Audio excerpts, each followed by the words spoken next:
சிம்ம ராசி அன்பர்களே, சிம்ம ராசியை பொறுத்தவரை ஓரளவுக்கு நல்ல ஒரு மகிழ்ச்சியான ஒரு காலகட்டம் அப்படின்னே சொல்லாங்க.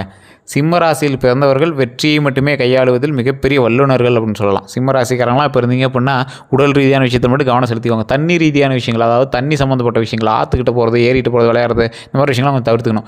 பாத்ரூமில் நீங்கள் போனால் கூட வலி குழுவாமல் இருந்து பார்த்துக்கணும். அந்த மாதிரி தண்ணியில் அந்தளவுக்கு கொஞ்சம் பார்த்துருக்க வேண்டிய விஷயங்கள் 1.5 வருட காலங்கள் ஓரளவுக்கு பார்த்துருக்கணுங்க. தீ சம்மந்தப்பட்ட விஷயத்தில் கொஞ்சம் கவனமாக இருக்கணும். உடல் ஆரோக்கியத்தில் கொஞ்சம் கவனமாக இருக்கணும். மற்றபடி உங்களுக்கு இஷ்யூஸ் எதுவும் கிடையாது. எந்த விஷயம் உங்களுக்கு பாசிட்டிவாக இருக்கும் போது, எந்த விஷயம் உங்களுக்கு நன்மையாக இருக்க போகுது அப்படிங்கிறத வந்து பார்க்க போகிறோம். அதே மாதிரி இந்த காலகட்டம் திரு கார்த்திகை தீபம், அண்ணாமலையார் தீபத்திலிருந்து உங்களுக்கு மிகப்பெரிய மகிழ்ச்சியான காலகட்டங்கள் அடிக்க போகுதுங்க. ஒரு வெளிச்சம் உங்களுடைய வாழ்க்கையில் அடிக்க போகுது. அந்த வெளிச்சம் எந்த அளவுக்கு உங்களுக்கு பாசிட்டிவ் தரப்போகுது, அந்த வெளிச்சத்தின் மூலமாக எந்த அளவுக்கு உங்களுக்கு அடுத்தடுத்த விஷயங்கள் வந்து நடக்க போகுது அப்படிங்கிறது எல்லாமே நம்ம இந்த வீடியோவில் சொல்ல போகிறோம். தொழில் ரீதியாக நீங்கள் ஏதாவது கஷ்டங்கள் நஷ்டங்கள் சந்திச்சுட்டு இருந்தீங்க அப்படின்னாலோ, அல்லது குடும்ப ரீதியான விஷயங்களில் ஏதாவது பிரச்சனைகள் நீங்கள் சந்திச்சுட்டு இருக்கீங்க அப்படின்னா, தயவு செய்து ஒரு டைம் தசாபுத்தி செக் பண்ணிக்கோங்க. ஏன்னா இதெல்லாம் இப்போ உங்களுக்கு பரவாயில்லையா இருக்கக்கூடிய டைம். இல்லை சார், அதை மீறி தான் அப்படி இருக்குது அப்படிங்கிற பட்சத்தில் நீங்கள் ஒரு டைம் கண்டிப்பாக ஜாதகத்தை பார்க்கணும். உங்களுடைய லோக்கல் ஜாதகத்தையே நீங்கள் பாருங்கள். இல்லை சார், சரியாக நீங்கள் வந்து அங்கே யாரும் சொல்லலை, எனக்கு ஏதாவது ஒரு நல்ல ஜோதிடர் சொல்லுங்கள் அப்படின்னா கீழே டிஸ்கிரிப்ஷன் நம்பர் கொடுத்துருக்கேன். அந்த நம்பருக்கு நீங்கள் ஃபோன் பண்ணி பேசி தெரிஞ்சுக்கோங்க. ஏன் அப்படின்னா இந்த காலகட்டம் சிம்ம ராசிக்கு ஹைலைட்டு. அந்த ஹைலைட்டான விஷயமே உங்களுக்கு சொதப்புது அப்படின்னா நீங்கள் அந்த ஸ்டெப்பு படி நீங்கள் போகலை அப்படின்னு அர்த்தம். அப்போ கண்டிப்பாக என்ன பண்ணுவோம், ஜாதகத்தை பார்க்கணும். அடிக்கடி ஜாதகத்தை பார்த்துக்கணும். நிறைய விஐபிஸ் இருக்காங்க. அந்த விஐபிஸ் எல்லாமே என்ன பண்ணுறாங்க அப்படின்னா கரெக்டாக குறிப்பிட்ட நாளில் ஒரு டைம் ஜாதகத்தை பார்த்துருவாங்க. போன மாதம் தான் சார் பார்த்தீங்க அப்படின்னா, இல்லை சார் இப்போ இந்த விஷயம் பண்ணலான்னு இருக்கோம், கண்டிப்பாக நாங்கள் ரெஃபர் பண்ணிட்டு தான் பண்ணி ஆகணும். ஏன்னா நீங்கள் சொல்கிறது அப்படியே நடக்குது. அப்போ நம்ம என்ன பண்ணோம், அதுக்கு தகுந்த மாதிரி ஸ்டெப் எடுத்தாகணும் அப்படிங்கிற மாதிரி நிறைய இருக்காங்க. ஃப்ரீ டைமே கொடுக்க முடியல, அந்தளவுக்கு இருக்கான். இப்போ நீங்கள் ஃபோனே பண்ணிங்க அப்படின்னா டிஸ்கிரிப்ஷனில் இருக்க நம்பருக்கு நீங்கள் லக் இருந்துச்சு அப்படின்னா தான் உங்களுக்கு கிடைக்கும். அந்தளவுக்கு ஒரு பிரபல ஜோதிடரோட நம்பர் தான் கொடுத்துருக்கேன். ஸோ உங்களுக்கு ஃப்ரீயாக இருந்தார் அப்படின்னா அவர் வந்து பண்ணி கொடுப்பாருங்க. அதே மாதிரி இந்த ராசிக்காரர்கள் எவ்வளோ நீங்கள் ஸ்டெப் எடுத்தீங்க அப்படின்னாலும் சின்ன சின்ன தடைகள் லைட்டாக இருக்குமே தவிர அதுக்கப்புறம் அது பாட்டு கன்யூஸாக நடக்க ஆரம்பிச்சிக்கும், நல்லது நடக்க ஆரம்பிச்சிக்கும். அதனால் ஒரு மைனஸ் கூட கிடையாதுங்க. ஸோ இதை மட்டும் நீங்கள் கொஞ்சம் பொறுமையாக ஹேண்டில் பண்ணிங்க அப்படின்னா நல்ல மகிழ்ச்சி தரக்கூடிய ஒரு காலகட்டமாக வரக்கூடிய காலகட்டங்கள் அமையுதுங்க. எதை சார் சரியாக பார்க்கணும் அப்படிங்கிறீங்க, ஒரு டைம் ஜாதகத்தை செக் பண்ணிட்டு அதை எப்படி நடக்கணும் அப்படிங்கிறத மட்டும் தெரிஞ்சிட்டிங்க அப்படின்னா போதுமானது. சார், உங்களுடைய மேப்பை நீங்கள் பார்த்துட்டிங்க அப்படின்னா வழித்தடம் உங்களுக்கு கிளியர். எந்த பக்கம் போகிறதுன்னு தெரியாமல் நடுவில் நிற்கக்கூடிய சிம்ம ராசிக்காரர்கள் தயவு செய்து உங்களுடைய மேப்பை பாருங்கள், உங்களுடைய ஜாதகத்தை பாருங்கள். அடுத்து எங்கே போனால் உங்களுக்கு லக்கு கிடைக்குதுன்னு பாருங்கள். பூர்வீகம் உங்களுக்கு ஓரளவுக்கு செட் ஆகும். நிறைய பேர் செட் ஆகாதுன்னு சொல்லுவாங்க. ஆனால் பூர்வீகத்தினால உங்களுக்கு லாபம் இருக்குது. பூர்வீகம் உங்களுடைய பூர்வீக ரீதியாகவும் சரி, உங்களுடைய வம்சாவளி ரீதியாகவும் தொடர்ந்து வரும். அதனால் நீங்கள் கவலைப்பட தேவையில்லை. தற்போது நேரம் சிம்ம ராசிக்கு லாட்ரி டிக்கெட்டு நேரம். எதை தொட்டாலும் பொண்ணாகும். உங்களுடைய பேர் பிரபலமாகும். சுக்கிரனுடைய ஆதிக்கம் அதிகமாக இருக்கக்கூடிய தசாபுத்தி. சுக்கிரனுடைய ஆதிக்கம் அதிகமாக இருக்கிறது. சூரியன் வலுவாக உங்களுக்கு வந்து சுக்கிரனுடைய பார்வை வந்து உங்களுக்கு நல்லா வலுவாக இருக்குது. சுக்கிரன் வந்து நல்லா கம்பீரமாக உட்காந்துட்டு ஒரு காலகட்டம். ஒரு ரிலாக்ஸாக உட்காந்துட்டு இருக்கிற டைமில் உங்களுக்கு அழகாக எல்லாம் வாரி கொடுப்பார், நல்லது கொடுப்பார், சந்தோஷத்தை கொடுப்பார், மகிழ்ச்சி கொடுப்பார், லக்ஸூரியான வாழ்க்கையை கொடுப்பார். 4-5 காரு, நிலம், நிறைய கிரையம், வீடு எல்லாம் வாங்குறதுக்கான ஒரு காலகட்டம். தொழிலில் மட்டும் கொஞ்சம் கவனத்தை செலுத்தி கரெக்டாக நீட்டாக தொழிலை மெயின்டைன் பண்ணிங்க அப்படின்னா பயங்கரமான லாபம் எடுக்கலாம். தற்போதைய நிலைமையில் எதுக்கும் பயப்படக்கூடாது. மன மகிழ்ச்சியாக ஒரு விஷயத்தை செய்கிறோம் அப்படின்னா அதன் மூலமாக பல நன்மைகள் பெறப்படுவதற்கான காலகட்டம் இது. தொழிலில் எந்த அளவுக்கு நம்ம வந்து ஹைலைட் ஆகிறோமோ அந்தளவுக்கு நல்ல வருமானம் தரக்கூடிய ஒரு காலகட்டம் இது. ராசிக்கு ஒவ்வொரு ராசிக்கு ஒவ்வொரு மாதிரி வந்து பாசிட்டிவாக போயிட்டு இருக்கிற காலகட்டத்தில் இந்த சிம்ம ராசிக்கு மட்டும் நல்ல டாப்பாக இன்னும் ஒரு 9 வருஷத்துக்கு இருக்குது. இந்த 9 வருஷத்தை நீங்கள் எப்படி பயன்படுத்திங்களோ அதை பொறுத்து தான் அடுத்து வரக்கூடிய வாழ்க்கை எல்லாமே உங்களுக்கு அமையுதுங்க. சார், லாட்ரி டிக்கெட்டை உழைச்சி நீங்கள் வந்து ஒரு லாட்ரி டிக்கெட் வாங்கி அதை வந்து சேவ் பண்ணி ஒரு நிலம் போலலாம் வாங்கி வச்சுட்டீங்க. அதுக்கப்புறம் லைஃப் அப்படியே ஆட்டோமேட்டிக்காக செட்டில் ஆகிக்குங்க. ஒரு நல்ல ஒரு உழைப்பை போட்டு நல்ல ஒரு பணத்தை சம்பாரித்து வச்சுக்கிட்டோம் அப்படின்னா அடுத்து வரக்கூடிய லைஃப் சந்தோஷமாக இருக்க லைஃபு. ஸோ இப்போ உங்களுக்கு நல்ல பணம் சம்பாதிக்கிறதுக்கான காலகட்டம். அதாவது மழை இருக்கும்போது விளைச்சலை போட்டு விளைச்சல் எடுத்து வச்சுக்கிட்டோம் அப்படின்னா அடுத்து வரக்கூடிய காலகட்டங்களுக்கு அது பயன்படுதுங்க. நீங்கள் கவலையே பட தேவையில்லை. அதுக்கடுத்து சூரியனுடைய கட்டுப்பாட்டில் வரீங்க.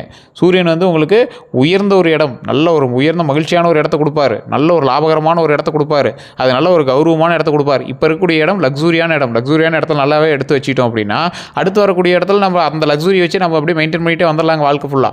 ஸோ அதை வந்து நீங்கள் மைண்டில் நல்லா புரிஞ்சுக்கோங்க. இந்த சிம்ம ராசிக்காரர்கள் குலதெய்வ வழிபாடு பண்ணிங்க அப்படின்னா மிகப்பெரிய நன்மை உண்டு. தொழில் ரீதியான விஷயங்களில் நல்லா கவனம் செலுத்தினீங்க அப்படின்னா வருமானம் உண்டு.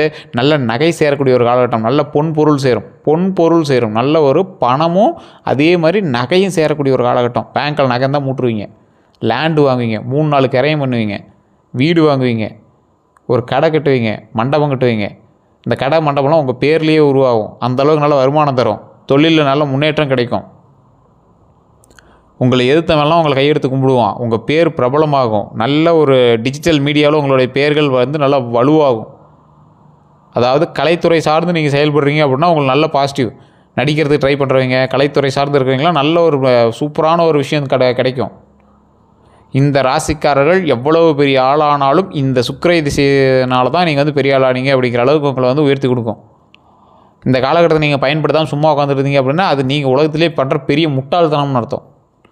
அப்போ நீங்கள் இப்போ என்ன பண்ணணும், ஏது பண்ணணும், நீங்கள் என்ன தொழில் பண்ணிட்டுருக்கீங்க, அது இதுக்கு மேட்ச் ஆகுமா அப்படிங்கிறத கண்டிப்பாக ஜோதிடம் பார்த்து தெரிஞ்சுக்கணும். நிறைய பேர் அதான் தெரிஞ்சுக்கல. எல்லா காலகட்டமுமே வந்து அவங்களுக்கு செட் ஆகலைன்னு நீங்கள் நினைக்கவே கூடாது. எல்லா காலகட்டமும் உங்களுக்கு செட் ஆகாமல் இருக்காது. கண்டிப்பாக ஒரு காலகட்டம் உங்களுக்கு செட் ஆகும். அந்த மாதிரி ஒரு காலகட்டம் இது.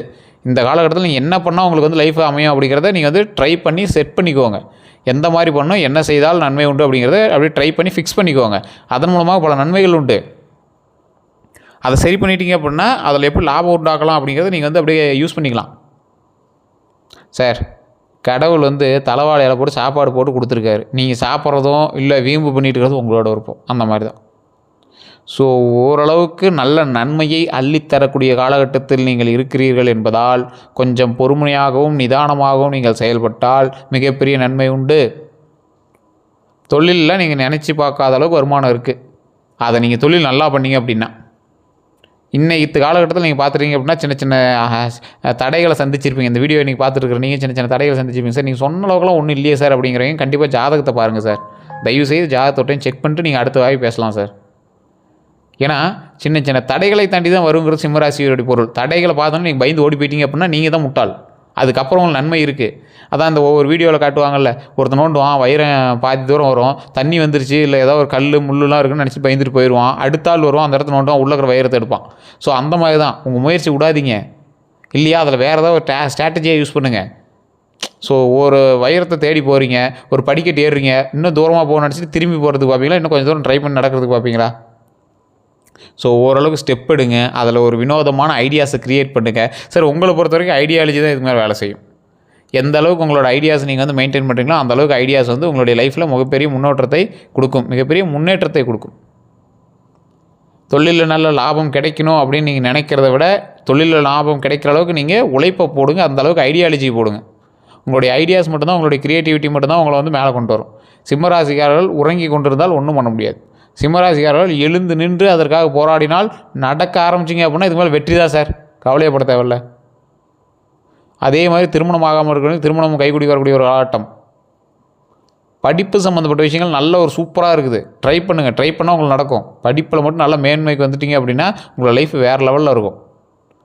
அதே போல் குழந்தை பேர் இல்லாதவர்கள் கண்டிப்பாக திருஆவினங்குடி பழனிக்கு கீழே இருக்கக்கூடிய திருஆவினங்குடி வழிபட்டிங்க அப்படின்னா ரொம்ப ரொம்ப நன்மை இருக்குது. அதுக்கு முன்னாடி எங்கே போயிட்டு வரணும், மேல்மலையனூர் கோயிலுக்கும் திருவண்ணாமலைக்கும் போயிட்டு வந்துட்டு திருஆவினங்குடியில் போய் வழிபட்டு வந்தீங்க அப்படின்னா மிகப்பெரிய நன்மை உண்டு. திருஆவினங்குடி வழிபட்டு மேலே இருக்கிற முருகன் வழிபட்டு வந்தீங்க அப்படின்னா சூப்பர், குழந்தை பாக்கியம் வந்து உண்டு. கடவுளினுடைய அனுகிரகம் கிடைக்கக்கூடிய ஒரு ராசியில் முக்கியமான ராசி சிம்மராசி. கடவுளுக்கே பிடித்த ராசியில் முக்கியமான ராசி சிம்மராசி. சிம்மராசிக்காரன் கோவக்காரன் அது இதும்பாங்க. சிம்மராசிக்காரன் மாதிரி நல்ல குணம் கொண்டவங்க யாருமே கிடையாது. உடல் ரீதியான விஷயத்தில் மட்டும் கொஞ்சம் கவனம் செலுத்துங்க. கை கால் வலி அந்த விஷயத்தில் கொஞ்சம் பாருங்கள். தண்ணி சம்மந்தப்பட்ட விஷயத்தில் கவனமாக இருங்க. வண்டி வாகனத்தில் கவனமாக இருங்க. எச்சரிக்கை தேவை. 1.5 வருஷத்துக்கு கொஞ்சம் தண்ணி விஷயத்தில் கவனமாக இருங்க. அவ்வளோதான், மற்றபடி ஒன்றும் ப்ராப்ளம் கிடையாது. தேவையில்லாத மற்றவர்களுடைய பேச்சை கேட்டு நீங்கள் செயல்படுவதை நிறுத்துங்கள். உங்களுடைய தனி புத்தியினாலும் தனி அங்கீகாரத்தினாலும் நீங்கள் வந்து செயல்பட்டீங்க அப்படின்னா நன்மை உண்டு. ஒருவருக்கு நீங்கள் உதவி செய்வதால் தேவையில்லாத உபத்திரம் கிடைக்குது அப்படின்னா அந்த இடத்துல நீங்கள் வந்து அவாய்ட் பண்ணி போய்க்கிறது பரவாயில்ல. தேவையில்லாத சேஞ்சருக்கு நீங்கள் பண்ணக்கூடிய உதவினாலும் மாட்டுவீங்க. ரொம்ப சொந்தக்காரங்க நீங்கள் செய்யக்கூடிய உதவினாலும் நீங்கள் வந்து மாட்டுறதுக்கான வாய்ப்புகள் அதிகம். ஒருத்தர் கடன் கேட்குறாங்க, சார் நீங்கள் கடன் வாங்கி கொடுத்தீங்க சார் அதனால் நீங்கள் மாட்டிட்டீங்க அப்படின்னா அது நிறையா இருக்கும். நன்மைகள் செய்வதால் நீங்கள் துன்பப்பட்ட விஷயங்கள் நிறையாவே இருக்குது. மற்றவர்களுக்கு நன்மை செய்ததால் பல துரோகத்தை சந்தித்தவர்களும் இந்த சிம்மராசிக்காரர்கள் தான். கொஞ்சம் பொறுமையாக ஹேண்டில் பண்ணுங்கள். எதை செய்தாலும் கொஞ்சம் பொறுமையாக ஹேண்டில் பண்ணிங்க அப்படின்னா நன்மை உண்டு. ராசிக்காரர்களில் முக்கியமாக கடவுளுக்கு பிடித்த ராசி சிம்மராசி, கடவுளால் அதிகமாக ஆசீர்வதிக்கப்பட்ட ராசி சிம்மராசி. இருந்தாலும் கஷ்டத்தை அனுபவிச்சுருக்கீங்க அப்படின்னா இனி வரக்கூடிய காலங்கள் கஷ்டம் இல்லை. இனி வரக்கூடிய காலங்கள் மகிழ்ச்சி, சந்தோஷம், நன்மைகள் மட்டுமே உண்டு. அதனால் கொஞ்சம் பொறுமையாக ஹேண்டில் பண்ணுங்கள். கடவுளை திட்டி தீர்த்தவங்கெல்லாம் கடவுள்கிட்ட நன்றி சொல்லி மகிழ்ச்சியாக நீங்கள் வந்து கடவுள் வழிபடக்கூடிய காலகட்டங்கள் வர இருக்குது. ஒவ்வொரு நாளும் புனிதமான நாட்களாக வர இருக்குது. ஒவ்வொரு நாளையும் நீங்கள் வந்து கொஞ்சம் பூஸ்டப்பாக ஹேண்டில் பண்ணுங்கள். உணர்ச்சியோடு நல்ல ஒரு வேலையை செய்யுங்க. லாபகரமான நாட்கள் நீ அமைய இருக்கிறதுனால கொஞ்சம் பொறுமையாக எந்த விஷயம் செய்தாலும் நன்மை உண்டு. வேறு எந்த கருத்துக்கள் இருந்தாலும் மறக்காம கமெண்ட் செக்ஷனில் பதிவிடுங்க. நிறைய பேர் கமெண்ட் செக்ஷனில் பதிவிட்டால் நீங்கள் வந்து ரிப்ளை பண்ண மாட்டேங்கிறீங்க சார் அப்படிங்கிறீங்க. கீழே என்ன டிஸ்கிரிப்ஷனில் நம்பர் கொடுத்தா அந்த நம்பருக்கு ஃபோன் பண்ணி பேசி தெரிஞ்சுவாங்க. பிஸியாக இருக்குன்னு நிறைய பேர் சொல்கிறீங்க. கொஞ்சம் வெயிட் பண்ணிங்க அப்படின்னா தான் கிடைக்கும். ஏன்னா நிறைய ஃபோன் பண்ணிகிட்டே இருக்காங்க. உங்களுக்கு வேணும்னா கொஞ்சம் வெயிட் பண்ணி ஃபோன் பண்ணுங்கள். எல்லோருக்கும் நன்றி நண்பர்களே.